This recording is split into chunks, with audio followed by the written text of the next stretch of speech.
So I'm filming in my car, obviously, and I'm sure it's gonna be so loud.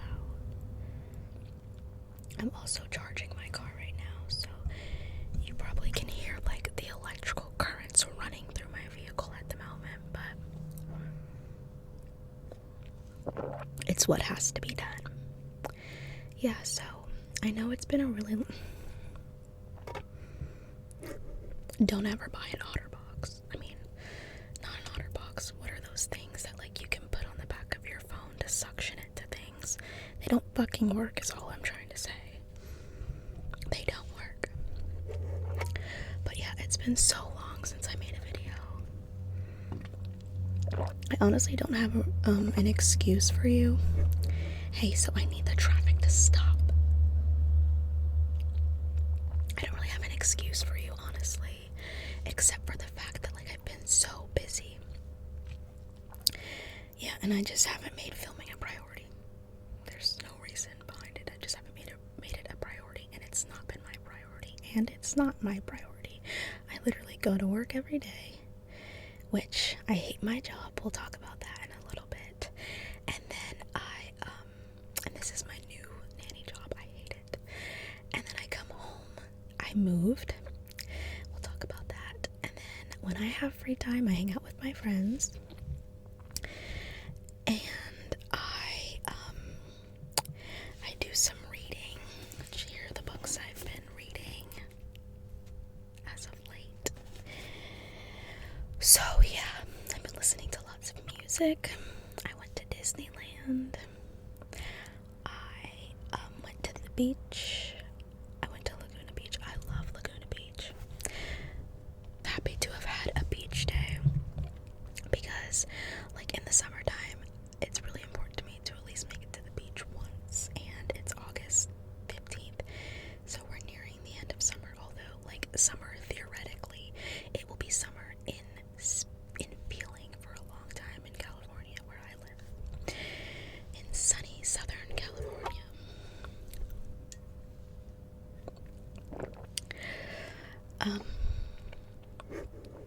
So yeah, I did move about August 1st. I moved to a new apartment all by myself. Yes, I didn't ask anyone. Well, people offered to help me. My parents were out of town, and I didn't ask my siblings for help. My little sister offered. Every time I come to this charging spot, there's always this fucking June bug. Like those big fat fucking blind beetles that fly around aimlessly and buzz like fucking machines. It's the same one at this spot, I swear. Well, my little sister offered her boyfriend to help me and his friend, but I was like, no, it's fine. But I honestly didn't think I had that much stuff to move, and then once I started moving, I was like, oh my god, I do have a lot of shit. It was mostly clothes. But yeah, I did all the moving by myself. I didn't have any furniture besides a bed, and then I had a dresser to get rid of, so I hired someone to take the dresser and get rid of it, and then like bring the bed to my new apartment. I built the bed by myself. So, and then my best friend is moving in with me, and he actually moves in this weekend, so I've been there for like 2 weeks almost by myself, which has been nice.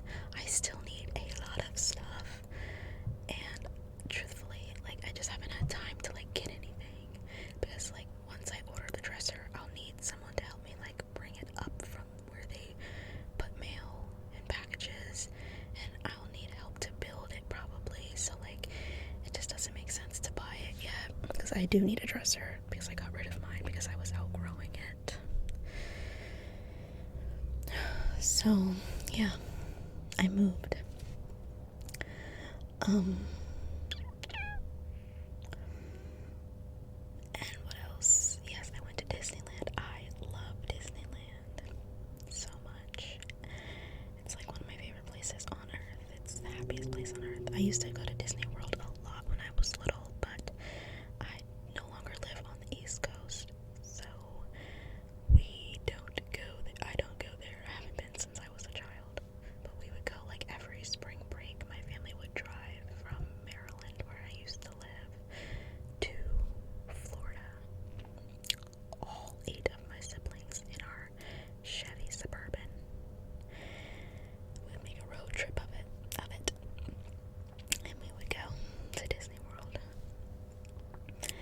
This lady in her car next to me is also filming herself, so I honestly don't care. I was feeling shy at first, but now I'm like, who cares? It's the 21st century. It's a dystopian society. Yeah, so I hate my job. I just feel like I'm being taken advantage of. I feel like, and here's the thing. When you're being taken advantage of, sometimes the only person you can be mad at is yourself. Look at that sweat. The only person you can really be mad at when you're being taken advantage of is yourself. So I really can only be upset with myself because I haven't spoken up. But like, things that are starting to piss me off is that I feel like I'm often scheduled, my 40 hours are often scheduled throughout 7 days and not just 5. So I often don't have my Saturdays and Sundays off, and I'll get like a Monday off. What am I gonna do with a Monday off? Like, I'm 25 years old. I want to go out with my friends. Like, what am I gonna do with a Monday off?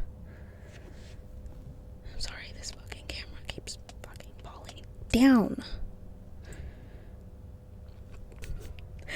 Another thing is, on days that I've requested off, they will often text me and ask if I can come in.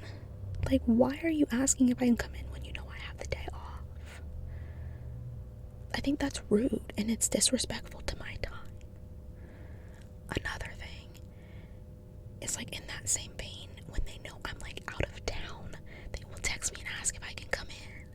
That's rude. Like, and of course I say no, but like, you shouldn't even put me in the position to have to say no to you. Like, this is my time. Like, my schedule and my time is just as important as yours. Like, this is a job at the end of the day. I'm not a friend. This is a job. You know, and that's the really hard part with nannying, is that the job is way too intimate, and nanny parents want you to be like with the family as long as it benefits them, and then as soon as it doesn't benefit them, they're quick to tell you that you're an employee and that this is a job. Yeah, you're right, it is a job, and I'm gonna treat it like one. And in that same vein, I had an epiphany about a few weeks ago. I was like talking to ChatGPT, as some people do, which I feel so bad about because I know it's so harmful to the environment. Like, so bad for the environment, but I try not to ask it like stupid questions. But one of these days I was having like a very long conversation about like asking him like, so these are the things I'm interested in, like, let's brainstorm some career path. What are some career options for me if I'm interested in these things? And we were like talking, and then eventually I just had like also I met this lady at the park while I was at work, and she was telling me about how her friend is going back to get her master's to be a child therapist, and I still want to work with children in the future. I just don't know in what way. I know I don't want to be a nanny forever at all. Oh my god. And I don't think I want to be a teacher, but I think I could be a child psychologist or like a child therapist or something of that nature. And my family always tells me like, Savannah, you would be an excellent therapist. I just don't know if I would be a great therapist for adults, because I do feel like I am an awkward person, and I feel very comfortable around children because I feel like I can unmask around them and be my true self. And when I'm with adults, I feel like I'm masking so hard. Like, it's like when I travel for work, I feel so anxious, and then when I get home, I like start like being really weird, and like talking to myself and making weird sounds, and then I'm like, why are you being like so like hyper? And then I realize it's because I've spent the last 3 days, from when I wake up to when I go to bed, around like adults, and I've had to like mask, and it's really uncomfortable for my nervous system. And when I'm finally alone, I can be free. I said all of that to say that I really like working with kids, but in the capacity that being a nanny requires is so exhausting. It is so exhausting, and I cannot do it for much longer. However, I can do it for as long as it will require if I know that I'm working on something in the background. So I have considered, and I am thinking about going back to school to get my master's to be a social worker.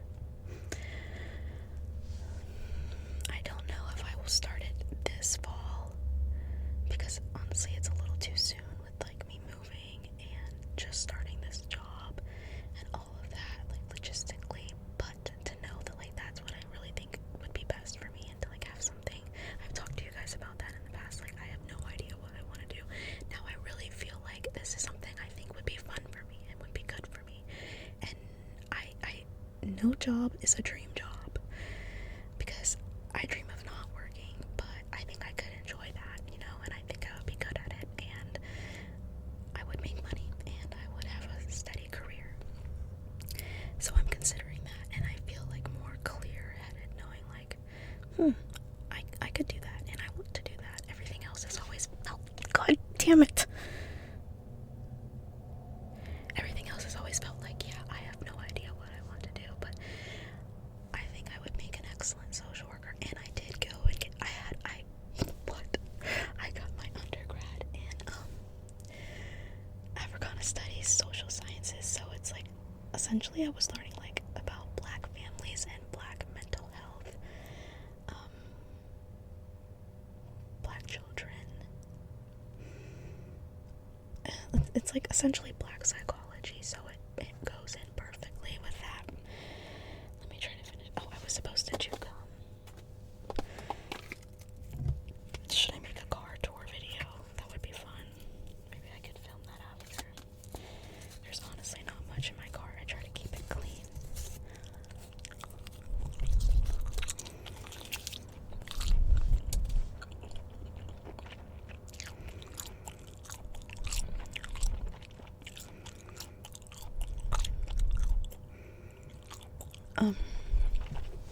So this book is a book that I just recently finished. Bonjour, Tristesse. I don't know how to pronounce her name, but endearing, self-absorbed 17-year-old Cecile is the very essence of untroubled immorality, freed from the stifling constraints of boarding school.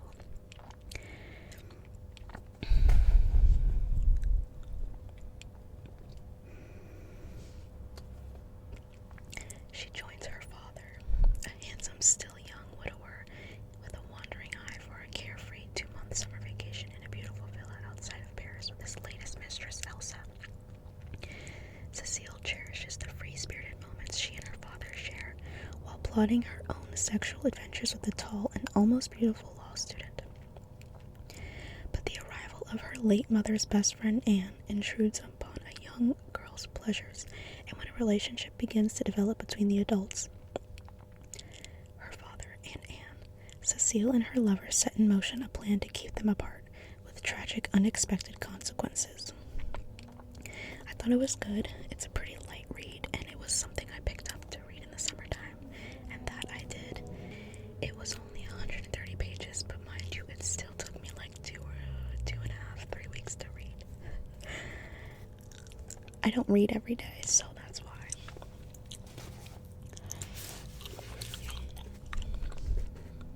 This is a book I read before that. This is called Recursion. I really liked this one. It's like sci-fi. I haven't read sci-fi probably since I was in elementary school, but it was really fun. I hated the ending. Like the last 120 pages was just so redundant. He could have wrapped this up a lot earlier, a lot sooner, but let me read to you what it's about after I fix the phone again.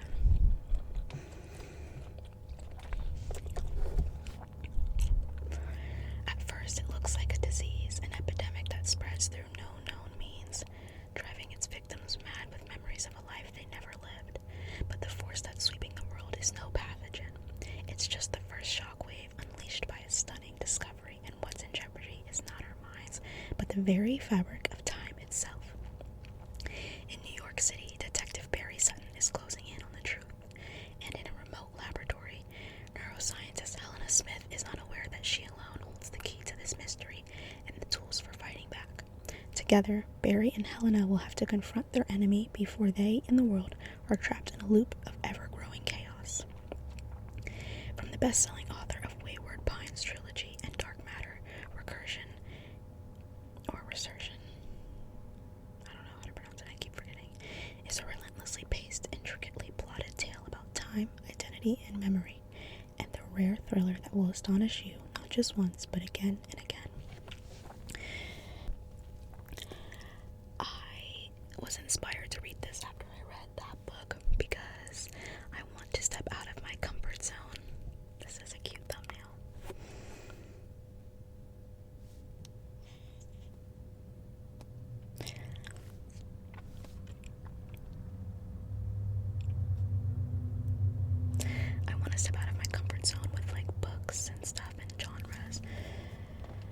So honestly, I'm getting through it pretty slowly, but nonetheless, I will persist and finish it. I'm also been watching some pretty good stuff. I'm watching The Summer I Turned Pretty, which I hated the second season, loved the first. I read the books in elementary school, and I swear I was like the first person in the world to read those books, and I've always loved those books. I remember I found them in my library at school, in elementary school, and like every year when I would read one of the books, like reread them, I would always go on YouTube and Google and like search up The Summer I Turned Pretty movie, The Summer I Turned Pretty show, just to see if there was anything, and there was never anything. But I've always loved Jenny Han. But season 3 of The Summer I Turned Pretty is so good. I've cried like every episode. I was Team Jeremiah last season. I don't know why. I'm just a fuck girl like that. But I really like Conrad this season, and I realized that I should have always been Team Conrad. I also saw the movie Weapons on Tuesday or Wednesday. I cannot remember. On Wednesday, I saw Weapons, and it was pretty good. It was like left a lot to the imagination. I feel like there was a lot of like, okay, why? What is this? Like, what's the importance of this, and why should we care? But it was still good. It was a great, interesting, and intriguing premise. And then I saw the movie Together a couple weeks ago, and oh my gosh, it was just so like gross and uncomfortable. Have you ever felt like that with someone that you really like? You just want to like crawl into their skin. It was a movie about codependence, I think. They loved each other so much that they just couldn't set each other free like they should have. They should have walked away from each other. But instead, they'd rather live a life of uncomfortability. That's not for me. I'm trying to work up the courage to do a crumble video, but I don't know if I've ever talked about it on here, you guys, but I just have a lot of trouble with like eating certain foods. It's like, it just really gives me a lot of anxiety. So when the menu is good enough and my anxiety is low enough, no advice please about this. I'm just telling you something that I struggle with. I'm not looking for advice. But when the menu is good enough and my anxiety is low enough, I'll make one. I'll do a crumble video, because honestly I really want it. I loved it the last time I had it. I just can't bring myself to do it. And I'm going to try to find the time as my schedule or as my personal life gets easier. My birthday is coming up next month. Actually, at the end of next month. I have no idea what I want to do for my birthday. I will be 26, and that is okay. If you guys want to see more of my... There's a train over here too.